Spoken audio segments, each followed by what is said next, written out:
Hi, this is Renat Levy Cohen, and today I'm going to show you how to make a customized map on Google My Maps.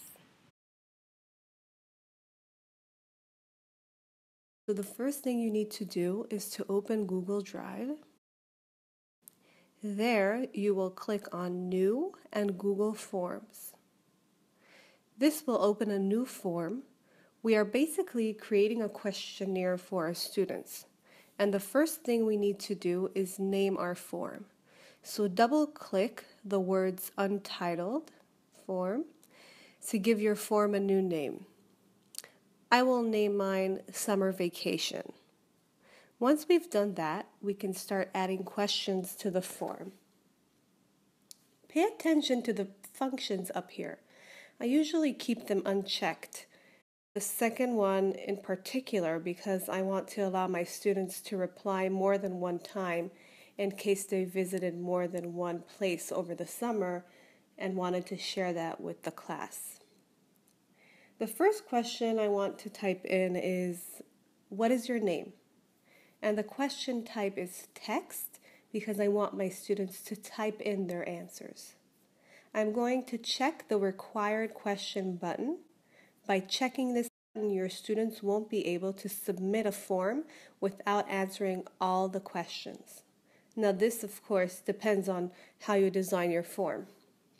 Now you can click Done and continue and add more questions. To add another question, I click on the arrow. This allows me to choose the question type right away.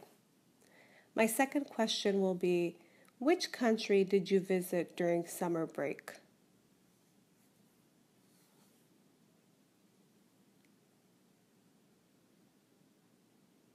And of course, I repeat the same process. My third question would be, which site or sites did you visit at that country? What is the staple food of the country you visited? The fifth question would be, what was the weather like during your visit?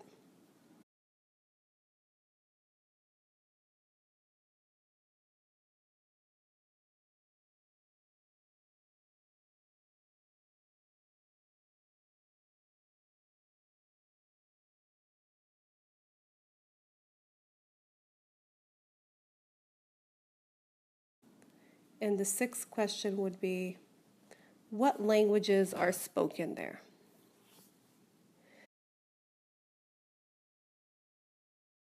Now take a look at the bottom of the form. This is the page your students will see once they submit your forms. I'm going to check Show Link to submit another response. That way, the students who visited more than one place will be able to submit another form. Now, before we send our form, we can change the theme to make it look nicer. If you look at the top, there is a Change Theme button. Click that and a window will pop up on the right side. I'm going to choose the beach evening theme. Now we are ready to send our form to our students. You have two options. The first is to send it directly to them from here by typing their email address, or to copy the link and to paste it onto your class website or maybe to an email you want to send to your students. For this demonstration, I will send the form to myself to show you how your students will see it. I'm going to click on Live Form. This is what your students will see when they click on the link. Now let's submit a response.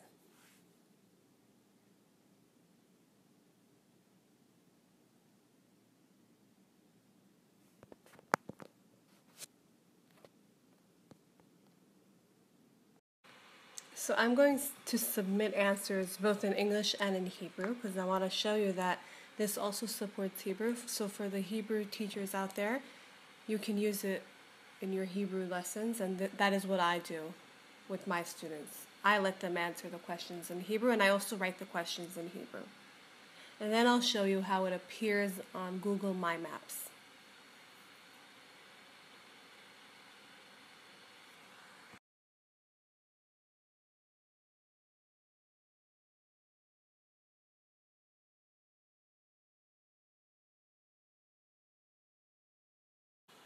While your students reply, you can open the response sheet and watch how the sheet fills up.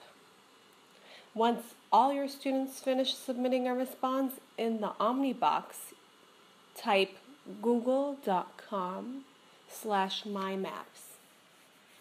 Now, once you get to Google My Maps, you click on Create New Map. And we are going to import the response sheet onto the map. So click on Import, select Google Drive, and then your file.